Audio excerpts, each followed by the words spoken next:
राधे मेरी स्वामिनी, मैं राधे को दास। जन्म जन्म मोहे दीजियो, श्री वृंदावन वास। राधा तू बड़ भागिनी, कौन तपस्या की, तीनों लोक के नाथ है, सो तेरो आधीन।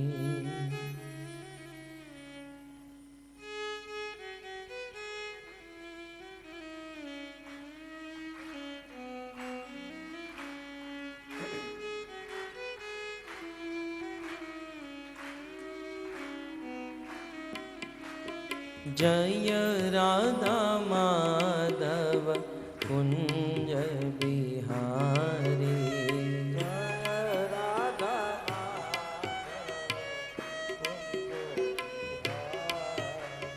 जय राधा माधव कुंज बिहारी।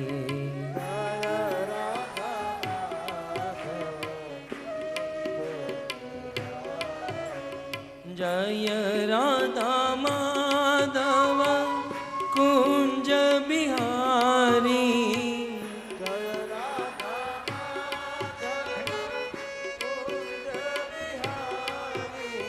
जय राधा माधव कुंज बिहारी।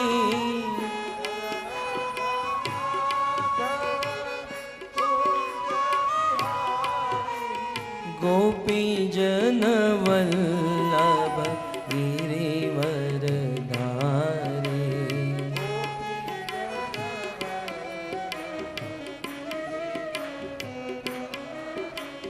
गोपी जन वल्लभ गिरिवर धारी।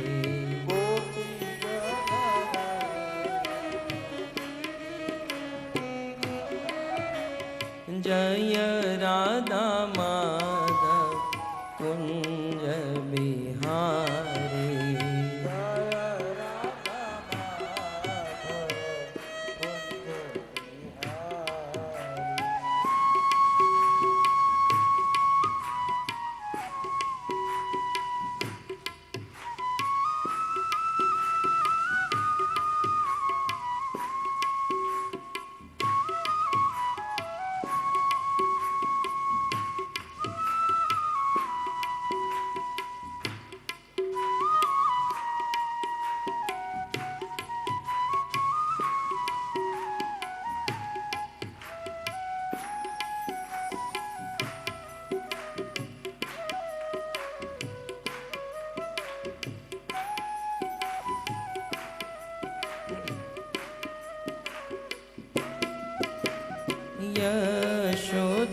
यशोदानंदन ब्रज जन रंजन,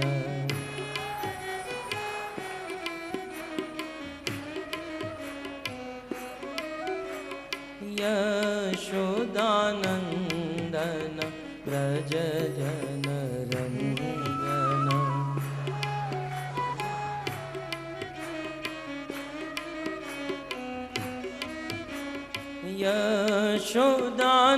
यशोदानंदन ब्रज जन रंजन,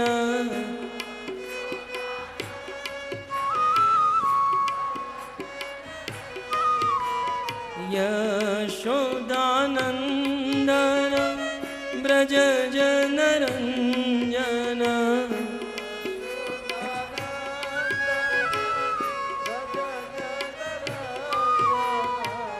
यमुना तेरा वन जारी,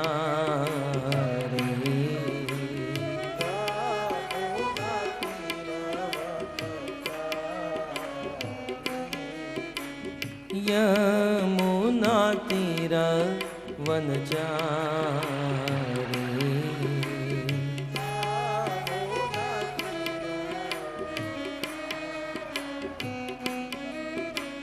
जय राधा माधव कुंज बिहारी।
जय राधा माधव कुंज बिहारी।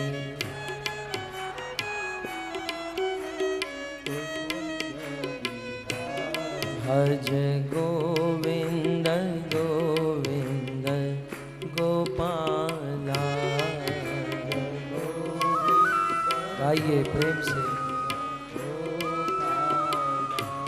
भज गोविंद गोविंद गोपाला।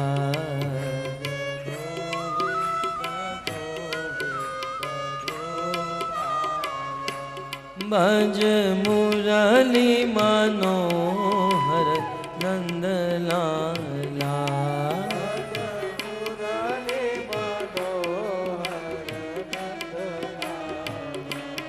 भज मुरली मनोहर नंदलाला।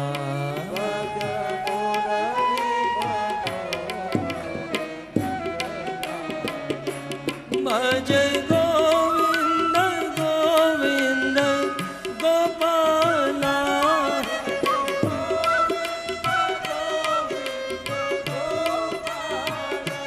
भज मुरली मनोहर नंदलाला।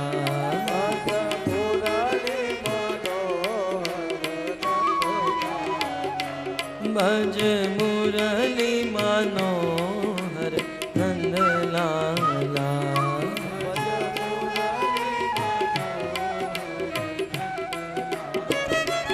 भज गोविंद गोविंद गोपाला।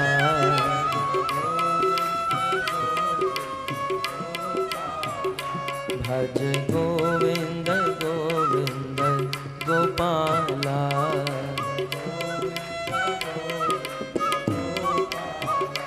जय जय नंद यशोदा दुलार गिरिवरदारी गोपाल।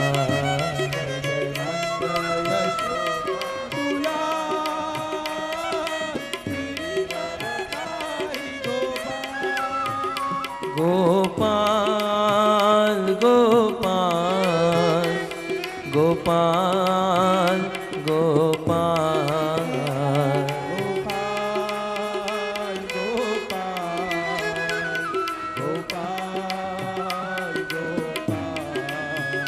गोपाल गोपाल गोपाल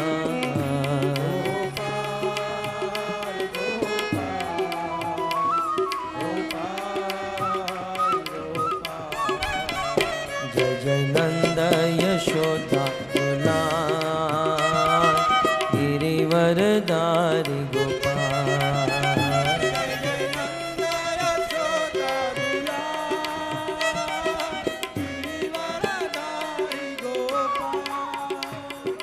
हरे कृष्णा कृष्णा कृष्णा हरे हरे हरे राम हरे राम राम राम हरे हरे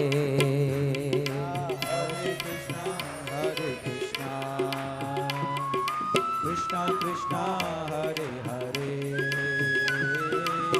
हरे राम राम राम हरे हरे बोलो हरे कृष्णा कृष्णा कृष्णा हरे हरे हरे राम राम राम हरे हरे हरे कृष्णा जय हो कृष्णा कृष्णा हरे हरे हरे राम राम राम हरे हरे हरे कृष्णा कृष्णा हरे हरे हरे राम राम राम हरे हरे हरे कृष्णा जय हो भाव से कृष्णा कृष्णा हरे हरे हरे राम राम राम हरे हरे हरे कृष्णा कृष्णा हरे हरे हरे राम राम राम हरे हरे हरे कृष्णा कृष्णा कृष्णा हरे हरे भाव से हरे राम राम राम हरे हरे हरे कृष्णा कृष्णा हरे हरे हरे राम राम राम हरे हरे हरे कृष्णा कृष्णा कृष्णा हरे हरे हरे राम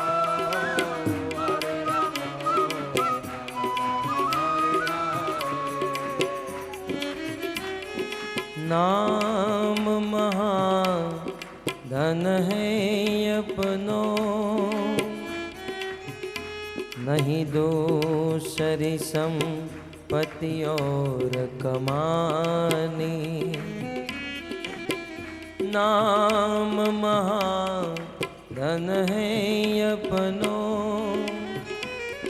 नहीं दूसरी संपत्ति और कमानी छोड़ यटा जग की हमको कुटिया ब्रजमाही बनानी हमको कुटिया ब्रजमाही बनानी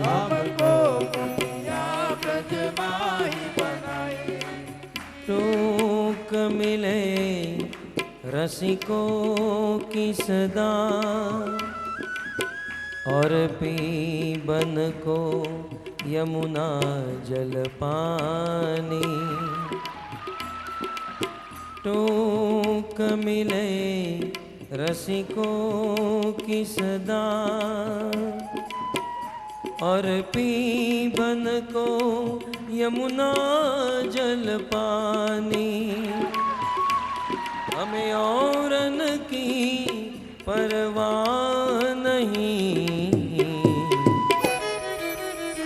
अपनी ठकुरानी शिराधिकारानी अपनी ठकुरानी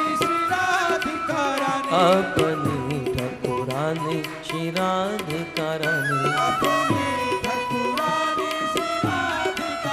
अपनी ठकुरानी शिराधिकारानी हो राधा श्याम सुंदर, राधा श्याम सुंदर, राधा श्याम सुंदर राधे। श्याम सुंदर जय श्री श्री राधा श्याम सुंदर, श्याम सुंदर राधे। राधा गिरिधारी, राधा गिरिधारी, राधा गिरिधारी राधे। राधा गिरिधारी, राधा गिरिधारी, राधा गिरिधारी राधे। जगन्नाथ जगन्नाथ, बलदेव जय सुभद्रा। जगन्नाथ जय जगन्नाथ, बलदेव जय सुभद्रा। जय जगन्नाथ जगन्नाथ, बलदेव जय सुभद्रा। जय जगन्नाथ जगन्नाथ, बलदेव जय सुभद्रा। रघुपति राघव राजा राम, पतित पावन सीताराम। रघुपति राघव राजा प्रेम से पतित पावन सीताराम। राजा राम, राजा राम, पतित पावन सीताराम।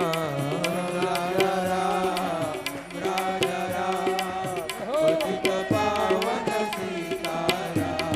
राजा राम, राजा राम, पतित पावन सीताराम। राजा राम, राजा राम, पतित पावन सीताराम। बोलो रघुपति राघव राजा राम, पतित पावन सीताराम। रघुपति राघव राजा राम, पतित पावन सीताराम। पतित पावन सीताराम। पतित पावन सीताराम। हम गौर निताय जय प्रणिताय, प्रणिताय जय गौर निताय। जय गौरानिताय, जय गौरानिताय, जय श्री श्री गौर निताय, जय गौरानिताय। गौर निताय जय गौर निताय, गौर निताय जय गौर निताय। जय गौरानिताय, जय गौरानिताय, गौरानिताय, जय गौरानिताय। प्रभुपद प्रभुपद प्रभुपद श्रील प्रभुपद। जय प्रभुपद, प्रभुपद, प्रभुपद, शिव प्रभुपद। जय प्रभुपद प्रभुपद प्रभुपद श्रील प्रभुपद। जय प्रभुपद, प्रभुपद, प्रभुपद, शिव प्रभुपद। जय जय प्रभुपाद प्रभुपाद प्रभुपाद प्रभुपाद। जय जय प्रभुपाद, प्रभुपाद, प्रभुपाद, प्रभुपाद। निताय गौर हरि बोल, हरि बोल, हरि बोल, हरि बोल। निताय गौर हरि बोल, हरि बोल, हरि बोल, हरि बोल। युग धर्म हरिनाम संकीर्तन की, ग्रंथराज श्रीमद् भागवतम महापुराण की, श्रील प्रभुपाद की। निताय गौर प्रेमानंदे। हरि हरि हरि बोल।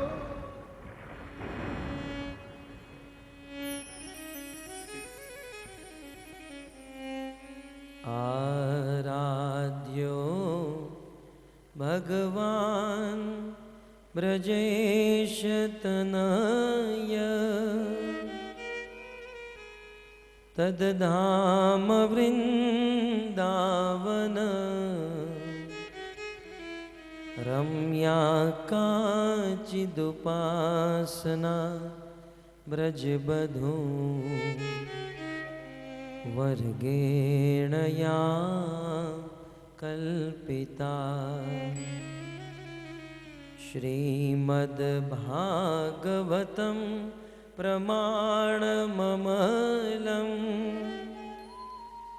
प्रेमापुमर तो महान श्री चैतन्य महाप्रभु मतमिदं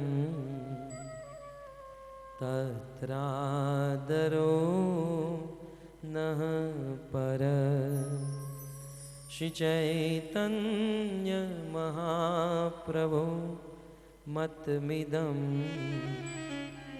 तत्रादरो नः पर वंशी विभो शीतकरा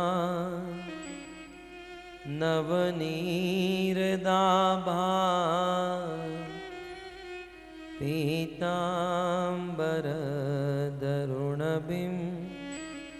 बफलदरोष्ठा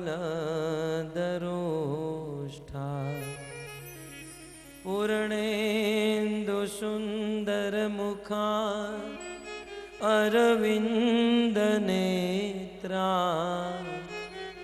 कृष्णात् परं किमपि तत्त्व अहं न जाने योऽन्तः प्रविश्य मम वा चमिमां प्रसुप्ता सञ्जीवयत्यखिलशक्तिधरस्वधाम्ना अन्यांश्च हस्तचरण श्रवणत्वगादि प्राणान्नमो भगवते पुरुषाय तुभ्यम् करारविन्दे नपदारविन्दं मुखारविन्दे विनिवेशयन्तं वटस्य पत्रस्य पुटे शयानं बालं मुकुन्दं मनसा स्मरामि श्रीकृष्ण गोविन्द हरे मुरारे हे नाथ नारायण वासुदेव जिहवे पिबत्स्वा मृत में तदेव गोविंद दामोदर माधवे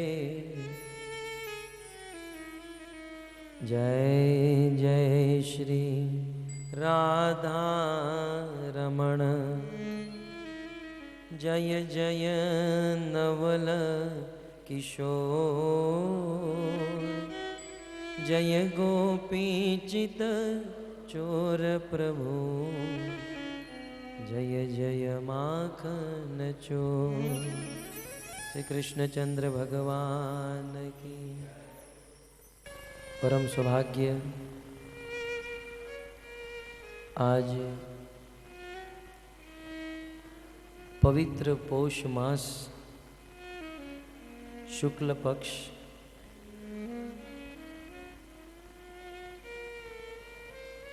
पंचमी तिथि इस 14 जनवरी 2016 में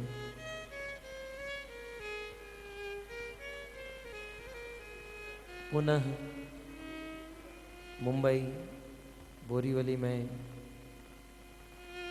श्रीमद् भागवत कथा का आयोजन हुआ।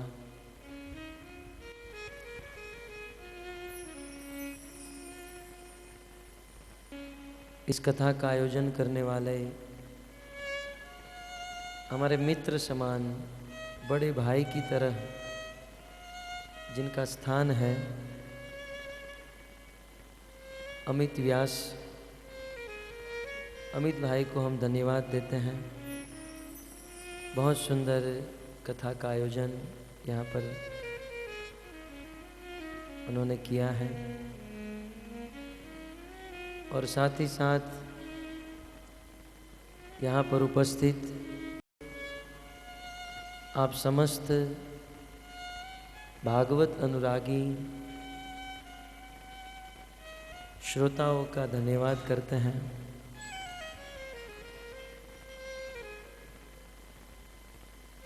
बहुत कम दिनों में इस कथा का आयोजन हुआ। मैंने अमित भाई को कहा कि फिर कभी कीजिए, क्योंकि इन दिनों में हम बड़े व्यस्त हैं। उन्होंने कहा नहीं प्रभु, 14 जनवरी को करना ही है। मैंने ना कहा तो हमारे घर पर आए और उनका उत्साह था और भगवान का योग था।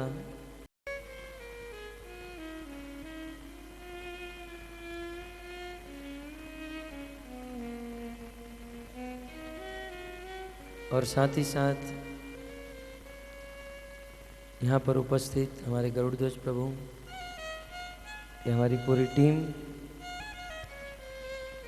पिछले कई दिनों से हम कथा करते ही जा रहे हैं। कल रात को 12:30 बजे सूरत में कथा का विराम हुआ। दोपहर को पहुँचे हैं, शाम को पुनः शुरू कर रहे हैं। क्षमा कीजिएगा, तबीयत थोड़ी वीक है इसलिए इतना उत्साह नहीं है, परंतु आप लोगों का उत्साह देखकर हमारा उत्साह बढ़ रहा है।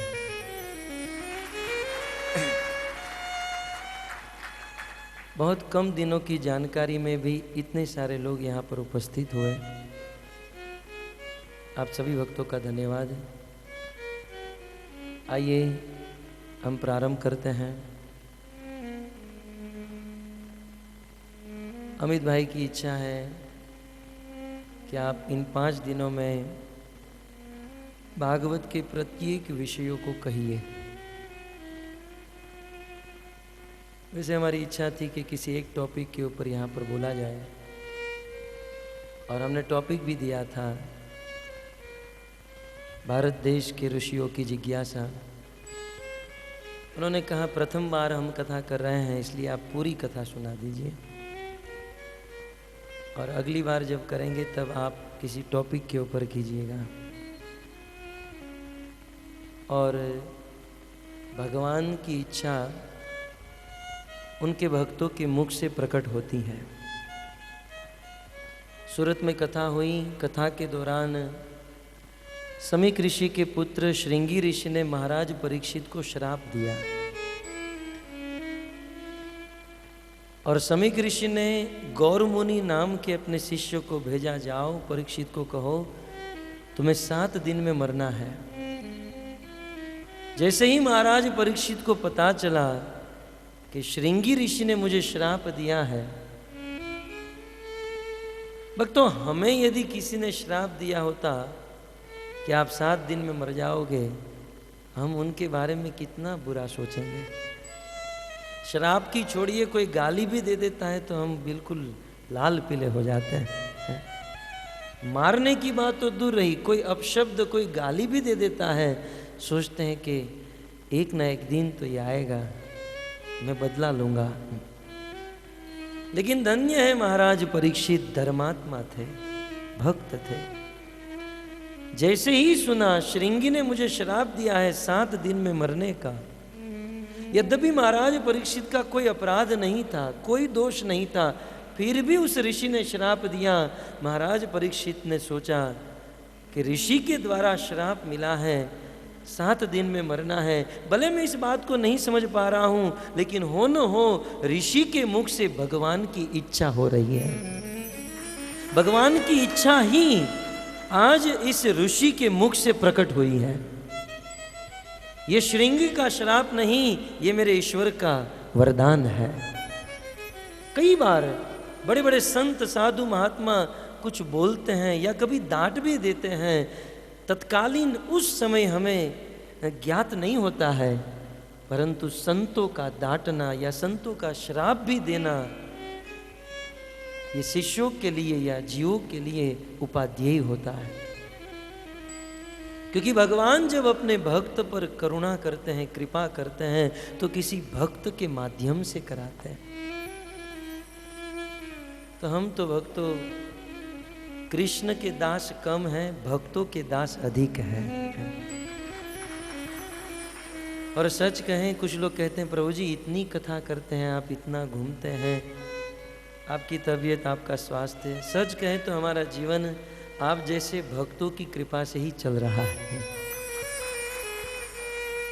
टूटे फूटे शब्द बोल देते हैं और भक्तगण हृदय से आशीर्वाद देते हैं कि ये बोलते रहें, बोलते रहें, बोल रहे हैं।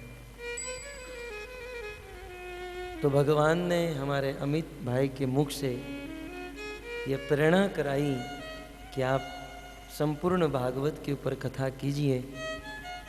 इसलिए ऋषि मुनियों की जिज्ञासा को फिर कभी सुनेंगे, संपूर्ण भागवत के ऊपर प्रकाश डालेंगे। ठाकुर भक्ति विनोद ने एक ग्रंथ लिखा है भागवत प्रकाश,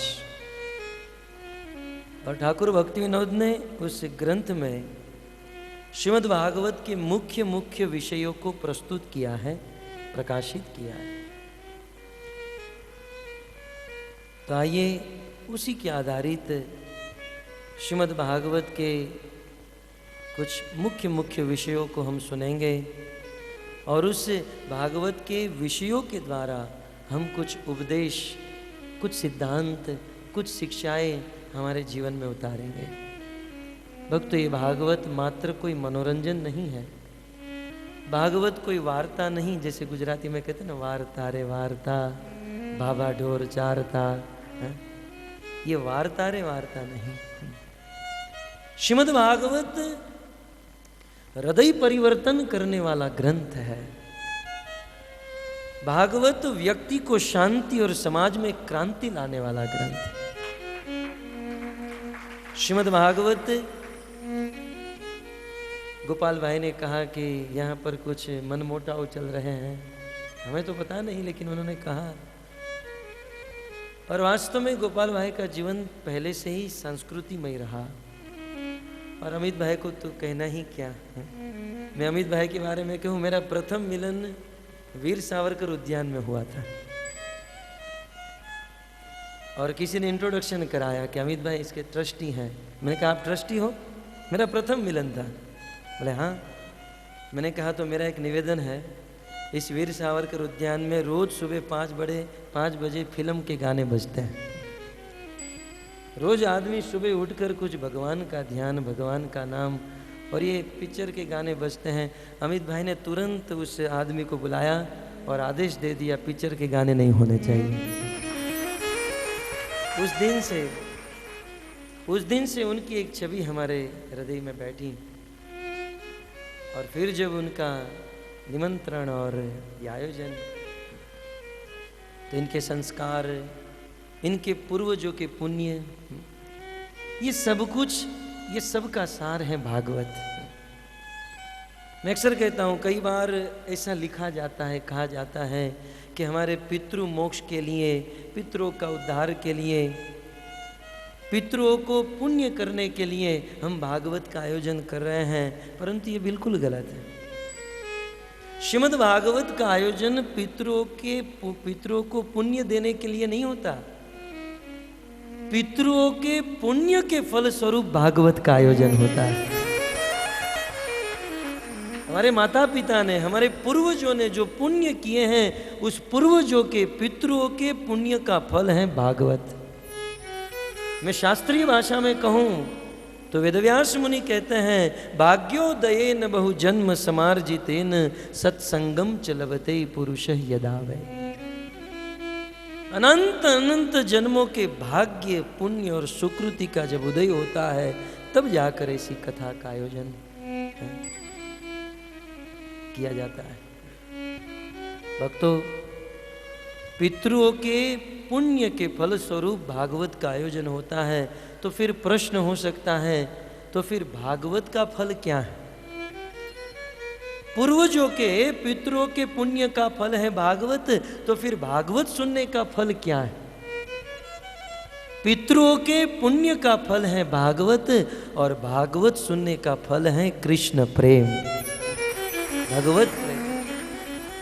इसलिए कॉन्सेप्ट बिल्कुल क्लियर होनी चाहिए। ये भागवत इसलिए सुन रहे हैं कुछ हद तक, मैं ऐसा नहीं कह रहा हूं कि 100% 100% लोग शुद्ध भक्त बनकर ही गेट से बाहर निकलेंगे, लेकिन कुछ हद तक हम ईश्वर प्रेम की ओर आगे बढ़ेंगे। और ईश्वर प्रेम की ओर जब कोई व्यक्ति आगे बढ़ता है तो स्वाभाविक समाज के प्रति प्रेम, अपने कुटुंब के प्रति प्रेम, अपने बंधु भाई के प्रति प्रेम हो ही जाता है।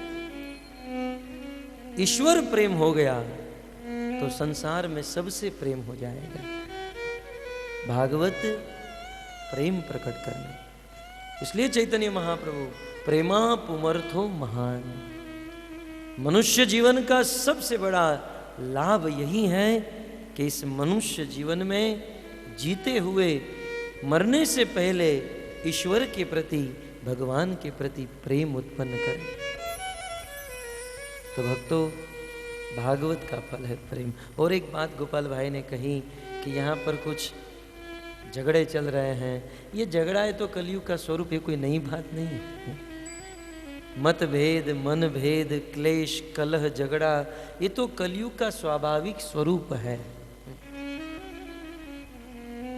कोई समंदर के बीच में जाकर कहे यार यहाँ तो बहुत पानी है, समुद्र में पानी होगा, पानी के अलावा क्या मिलेगा? कोई कश्मीर में जाकर कहे कि यार यहाँ तो बहुत ठंड है, ठंड खाने के लिए तो तू गया है वहां पर। कलयुग कलह से भरा हुआ युग है। लेकिन श्रीमद् भागवत में परीक्षित कहते हैं कि यदि कोई व्यक्ति भगवत कथा, कृष्ण कथा सुनता है तो सारे झगड़ों से मुक्त होकर लोगों के प्रति मैत्री और प्रेम उत्पन्न हो जाता है। प्रमाण देकर कहूं, तत्पुरुषेच सख्यम, श्रीमद् भागवत 10वां स्कंद 7वां अध्याय 1 श्लोक।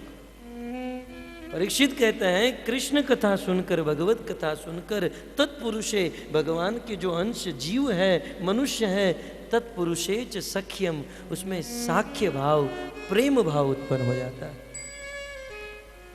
तो भक्तों, सभी प्रकार की समस्याओं का समाधान ये भागवत है। और ये अमित भाई, गोपाल भाई, ये सब राजकारण में है। मैं तो इसमें बिल्कुल जीरो हूं, मुझे तो पता भी नहीं चलता ये क्या सिस्टम है। परंतु भागवत में एक ऐसा प्रश्न उठा, युधिष्ठिर महाराज जब राजा बने, जिस महाभारत का युद्ध जीत लिए और युधिष्ठिर का राज तिलक हुआ, युधिष्ठिर राजा बने, तो शौनक आदि ऋषि मुनियों ने प्रश्न पूछा, युधिष्ठिर महाराज राजा बनने के बाद प्रथम कार्य क्या किया? राजा बनने के बाद युधिष्ठिर महाराज ने प्रथम कार्य क्या किया? तब सूत जी कहते हैं, राजा बनने के बाद सर्वप्रथम युधिष्ठिर ने भागवत कथा का श्रवण किया। प्रथम कार्य इस देश के राजा का था श्रीमद् भागवत कथा का श्रवण। और इसीलिए महाराज युधिष्ठिर, उनके पुत्र परीक्षित, उनका राज्य राम राज्य था। आज भी राम राज्य आ सकता है, लेकिन हमारे नेता, हमारे राजा, हमारे लीडरों के हृदय में राम होने चाहिए। राम का नाम, राम का प्रेम, राम की कथा यदि आज के राजाओं में, लीडरों में, नेताओं में होगी तो राम राज्य दूर नहीं है। तो युधिष्ठिर महाराज ने भगवत कथा सुनी। किसके मुख से? पितामह भीष्म के मुख से। कल ये प्रसंग का हम विस्तार से श्रवण करेंगे। आज भागवत को प्रारंभ श्री गणेश कर देते हैं। वैसे रघुलीला मॉल है तो राम कथा होनी चाहिए। अमित भाई, आपने मुझे भागवत कथा में बांध दिया, लेकिन अगली बार अब राम कथा, रघु लीला तो राम की लीला होनी चाहिए। खैर, भगवत प्रेरणा से भागवत कथा प्रारंभ करें। श्रीमद् भागवत श्रीमद् भागवत भगवान के मुख से निकला हुआ ग्रंथ, साक्षात भगवान का स्वरूप है। श्रीमद् भागवत पंचम वेद है, इतिहासम पुराणम पंचम वेदानाम वेदम। श्रीमद् भागवत समस्त वेद पुराण और उपनिषदों का सार है। श्रीमद् भागवत काल, मृत्यु और भय से मुक्त करने वाला ग्रंथ। श्रीमद् भागवत मृत्यु को सफल बनाने वाला ग्रंथ है। और भक्तों, वेदव्यास ऋषि के पिता पराशर जी ने कहा, भागवत का अर्थ क्या है? भागवत में 4 अक्षर हैं, भा, ग, व और त। पराशर जी कहते हैं भा का अर्थ है भक्ति देने वाला, ग माने ज्ञान देने वाला, व माने व्यक्तित्व देने वाला। भागवत भक्ति देता है, ज्ञान देता है, व्यक्तित्व देता है। व्यक्तित्व, आज समाज में व्यक्तित्व की बहुत आवश्यकता है। व्यक्तित्व बहुत है, जनसंख्या दिन भर दिन बढ़ती जा रही है, व्यक्ति बहुत है, परंतु व्यक्ति में व्यक्तित्व आज नहीं रहा है। दिखने में मनुष्य है, 2 आंख 2 हाथ, जेंटलमैन, शूट बूट पहनकर घूमते हैं, लेकिन अंदर से उनके विचार, उनके कार्य मानव समाज को, आर्य वर्ष के पुरुष को शोभित नहीं करते हैं। इस देश के मनुष्य का, इस देश के लोगों का कुछ व्यक्तित्व, कुछ गरिमा हुआ करती थी, लेकिन आज लोग अपना व्यक्तित्व है लेकिन व्यक्तित्व खो चुके हैं। એટલે ખાસ કરીને આપણા ગુજરાતમાં કહાવત છે, ઘણીવાર તમે જોયું હશે, આમ કૂતરાને કેવું ન પડે તું કૂતરો થા,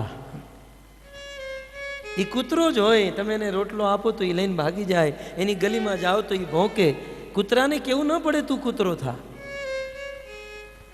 ગાયને કેવું ન પડે તું ગાય બન, ગાય જ છે, ઘાસ ખાય, દૂધ આપે, વાનરને કેવું ન પડે તું વાંદરો થા। કૂતરાને કેવું નથી પડતું કે તું કૂતરો થા, તું ગાય થા, તું વાનર થા, પણ આજના મનુષ્યને કેવું પડે છે તું માણા થા। कहना पड़ता है क्योंकि आज का मनुष्य मानस तो है पण माणसाई नहीं, व्यक्ति तो है पण व्यक्तित्व नहीं। અને એટલે તો નીતિમાં શાસ્ત્રોએ કીધું ને, यशान विद्या न तपो न दानम, ज्ञानम न शीलम न गुणो न धर्म, ते मृत्यु लोके भुवि भार भूता, मनुष्य रूपेण मृगार चरन्ति। जिस व्यक्ति में ज्ञान नहीं, धर्म नहीं, व्यक्तित्व नहीं, सुंदर आचरण नहीं, वह दिखने में तो मनुष्य है परंतु इस पृथ्वी पर बोझ है। मनुष्य दिखने में मनुष्य, परंतु मनुष्य रूपेण मृगार चरंती, मनुष्य के रूप में मृग पशु है। अतः श्रीमद् भागवत भ माने भक्ति देने वाला, ग माने ज्ञान और व माने व्यक्तित्व देने वाला। श्रीमद् भागवत व्यक्तित्व देता है, व्यक्ति को जेंटलमैन, एक सज्जन बनाता है। प्राय संसार में लोगों की कुछ गलत धारणा है, ये सब भागवत गीता सुनकर हमारे बच्चे साधु बनकर जंगल में न चले जाए। प्राय लोग आजकल के माता पिताओं की ये धारणा है, ये भ्रम है कि ये सब भागवत गीता, ये सब प्रवचनों में जाएंगे तो हमारे बच्चे साधु बन जाएंगे। बताइए, 119वीं कथा है, मैं साधु बना? मैं तो कथा करता हूं पूरी दुनिया में, मैं साधु आज तक नहीं बना। मेरी पत्नी है, मेरे बच्चे हैं, अपना भी जीवन है, बस ऐसे भक्तों का आग्रह होता है तो कुछ बोल देते हैं। बताइए, गीता पढ़कर कौन?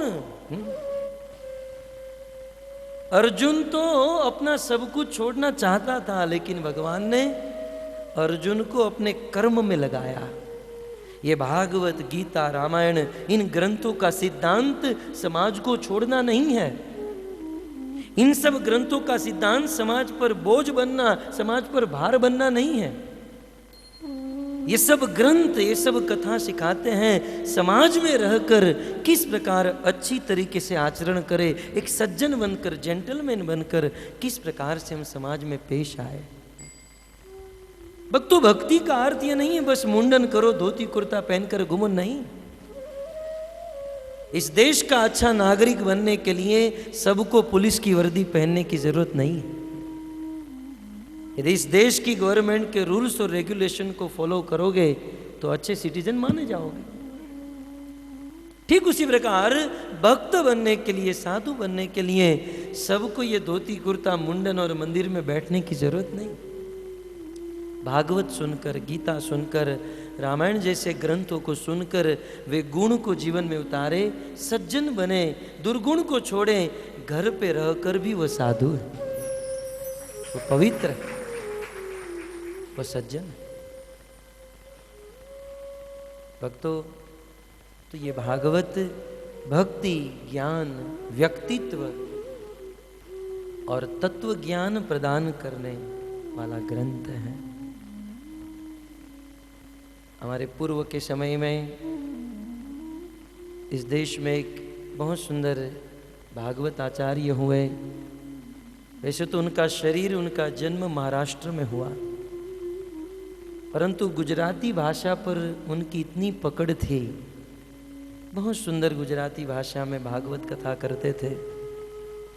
और जिन्होंने भागवत कथा के माध्यम से इस देश में जन जन के हृदय में भागवत की महिमा प्रस्तुत की, जैसे हमारे पूज्य डोंगरे जी महाराज अक्सर कहा करते थे, बड़े सरल थे, बड़े बड़े भावुक थे, कई बार कथा करते करते रो पड़ते थे, निखालस थे।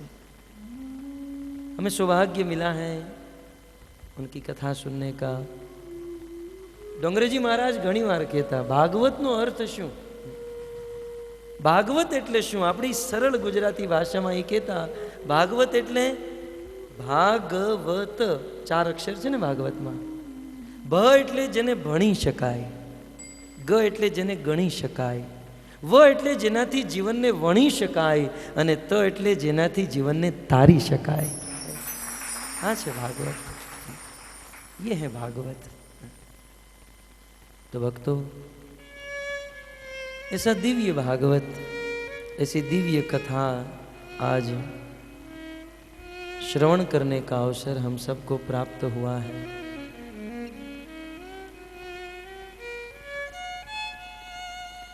श्री वेदव्यास मुनि श्रीमद् भागवत के प्रारंभ में कथा सुनाते हुए लिखते हैं, नैमिषे निमिष क्षेत्रे ऋष्य शोनकादय सत्रम स्वर्गाय लोकाय सहस्त्रम सममासत, सहस्त्रम सममासत। नैमिषे अनिमिष क्षेत्रे।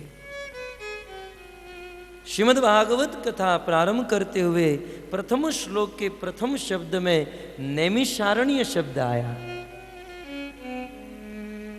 भागवत के प्रारंभ में प्रथम अक्षर में नैमिषारण्य लिखकर वेदव्यास मुनि ने यह साबित किया, किसी भी कार्य को संपन्न करने के लिए स्थान की बड़ी महिमा है। स्थान की बड़ी, श्रीमद् भागवत का प्रथम शब्द स्थान का नाम, नैमिषे निमिष क्षेत्रे। प्रथम शब्द में नैमिषारण्य कह के वेदव्यास जी ने कहा कि जीवन में कोई भी काम करने के लिए स्थान अच्छा होना चाहिए। स्थान का बड़ा प्रभाव है। आप कितना भी अच्छा बीज हो, किसी रेगिस्तान में जाकर, किसी बंजर भूमि में जाकर उसे बो दो और फिर कितना भी सिंचन करो, वो फलीभूत नहीं होगा। और बीज कैसा भी हो, किसी अच्छी भूमि में पड़ गया, कोई उसे बोता नहीं, ऐसे ही पड़ गया तो वृक्ष उगाता है, फलीभूत हो जाता है। भूमि का प्रभाव, भूमि का प्रभाव। संसार में किसी भी कार्य को संपन्न करने के लिए स्थान की अपनी महिमा है। और भक्तों, भगवान की प्राप्ति करने के लिए शुद्ध, सात्विक एवं पवित्र स्थान होना चाहिए। पवित्र स्थान। अब देखिए, यदि आपको फिल्म देखना है, मैं नहीं कहता हूं आप लोग देखिएगा, मैं एक एग्जाम्पल दे रहा हूं। फिल्म देखना है तो घर पे देखने में क्या आनंद, थिएटर में जाना ही, लोग 200-300 की टिकट लेकर, बाजू में ही थिएटर है। અમિત ભાઈ જ્યારે આ મોલમાં કથા રાખી, મેં કીધું હવે મારે મોલમાં આવવાનું બંધ ને, કારણ કે બધા ઓળખશે અહીંયા। तो फिल्म देखना है तो थिएटर में जाओ, बड़ा आनंद, क्योंकि वो प्रभाव है, वहां पर रजोगुण तमोगुण भरा हुआ है। भोजन करना है होटल में जाते हैं, लेकिन भजन करना है, भगवान को प्राप्त करना है, तो इसलिए पवित्र स्थान चाहिए, शुद्ध, सात्विक। कुछ लोग कहते हैं मन चंगा तो कथौटी में गंगा, ऐसे मंदिरों में जाने की, कथाओं में जाने की क्या जरूरत। ऐसा व्यक्ति कहता है यदि वह अज्ञानी है या मूर्ख है या आलसी, किसी को कुछ करना नहीं है तो कह देते हैं घर बैठे गंगा। कौन सी गंगा? बीएमसी का पानी भी 2-3 घंटा ही आ रहा है, गंगा कहां से आएगी? मन चंगा तो कथौटी में गंगा, ये बिल्कुल गलत है। चंगा मन कैसे होगा? मन को चंगा, मन को शुद्ध, पवित्र करने के लिए ये सब साधन है भक्तों। ईश्वर की प्राप्ति करनी है, जीवन में सुख और शांति चाहिए, तो पवित्र स्थान में जाना चाहिए। पवित्र स्थान की आवश्यकता है। जैसे मैं कल सूरत में एग्जाम्पल दे रहा था, मान लो इस देश को छोड़कर किसी और देश में जाना है, हम कहें फ्लाइट हमारे घर लेकर आओ, चाहे कितने भी पैसे वाले, एयरपोर्ट जाना ही पड़ेगा। एक प्लेटफॉर्म होता है, किसी स्थान पर जाने के लिए ट्रेन पकड़नी है, स्टेशन पर जाना ही पड़ेगा। आपको घर बैठे ट्रेन, कितने ही बड़े आदमी नहीं आ सकती। यदि आपको किसी देश में जाना है तो एयरपोर्ट जाना होगा, उस प्लेटफॉर्म पर जाना होगा, वहां से फ्लाइट में बैठकर किसी दूसरे कंट्री में जा सकते हैं। भक्तों, एक देश छोड़कर दूसरे साधारण देश में जाने के लिए जब प्लेटफॉर्म की आवश्यकता है, तो वैकुंठ जाने के लिए प्लेटफॉर्म की आवश्यकता नहीं। एक ऐसा प्लेटफॉर्म जहां पर बैठकर साधना करे, भक्ति करे, कथा सुने। અમિતભાઈ સાંભળજો, અમિતભાઈ તમારી માટે एक ऐसे प्लेटफॉर्म की आवश्यकता है जहां से व्यक्ति भजन करे, साधना करे और भगवान के धाम में जाए। भागवत का प्रथम शब्द है, इसलिए कह रहा हूं, प्रथम शब्द में क्षेत्र की महिमा बताई गई। और भक्तों, यदि हमारे जीवन में इच्छा है, अब आपको इस देश को छोड़कर किसी और देश में जाना है तो आपको एयरपोर्ट जाना होगा। यदि आपको दिल्ली मथुरा जाना है तो स्टेशन जाना होगा। लेकिन यदि आपको वैकुंठ जाना है तो उसके लिए प्लेटफॉर्म क्या है? उसके लिए प्लेटफॉर्म है बहुत सुंदर मंदिर। मंदिर एक ऐसी जगह है जहां पर शुद्ध सात्विक गुण होता है। भगवान शुद्ध सात्विक है और हमारे घरों में रजोगुण तमोगुण से भरा हुआ, और विशेष बहुत अधिक तो सत्व गुण होता है, लेकिन भगवान शुद्ध सत्व में स्थित है। भगवान शुद्ध सत्व में स्थित हैं और उस शुद्ध सत्व को पकड़ने के लिए, उस भगवान के पास जाने के लिए शुद्ध सत्व के प्लेटफॉर्म तक जाना होगा, और वह प्लेटफॉर्म है भगवान का मंदिर। भगवान को प्राप्त करने के लिए उस प्लेटफॉर्म पर जाना पड़ेगा, और वह प्लेटफॉर्म है भगवान का मंदिर। तो भागवत के प्रथम दिन अमित भाई को हम निवेदन करते हैं, बोरीवली कांदीवली में अच्छा सा इस्कॉन का मंदिर होना चाहिए।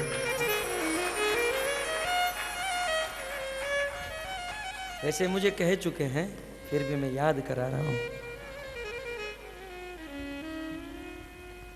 तो ये एक प्लेटफॉर्म है, जैसे दूसरे देश में जाने के लिए एयरपोर्ट एक प्लेटफॉर्म है, देश बदलने के लिए, या मथुरा या पंजाब कहीं जाने के लिए प्लेटफॉर्म है रेलवे स्टेशन, जिससे राज्य स्टेट बदला जाता है, लेकिन इस भौतिक संसार को छोड़कर वैकुंठ में जाने के लिए प्लेटफॉर्म क्या है, और वो है भगवान का मंदिर। इसलिए क्योंकि हमारा जन्म इस बोरीवली में हुआ, हमारी शिक्षा, हमारी पढ़ाई यहाँ पर हुई, इसलिए हम भी एक ऋण समझते हैं कि इस देश का, इस स्थान का, कि यहाँ पर एक ऐसे प्लेटफॉर्म का निर्माण करे, शिल प्रभुपाद की कृपा से एक ऐसा इस्कॉन का मंदिर बने जहाँ पर लाखों लोग आए, भजन करें और भगवान के धाम को प्राप्त करें। और आज व्यास मंच से ये जिम्मेदारी मैं अमित भाई को दे रहा हूँ।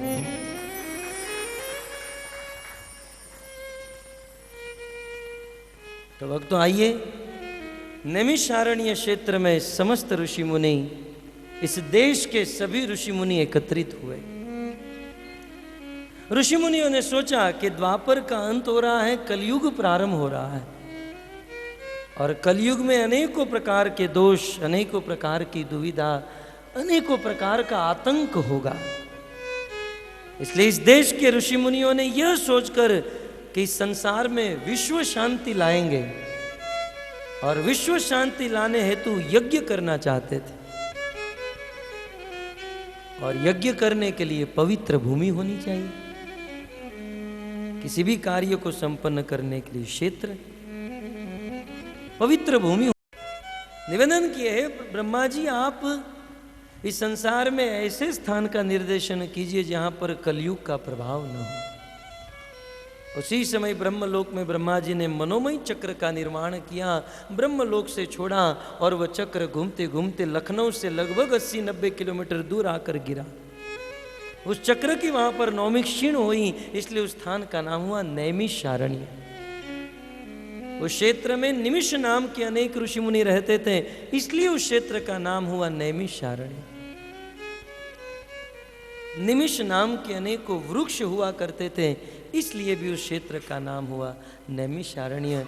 ऐसे नैमिषारण्य क्षेत्र में इस देश के सभी ऋषि मुनि एकत्रित हुए यज्ञ करने के लिए।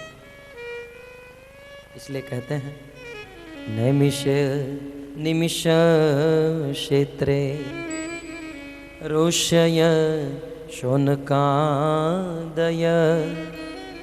सत्रम स्वर्गाय लोकाय सहस्त्रम सममासत सहस्त्रम सममासत।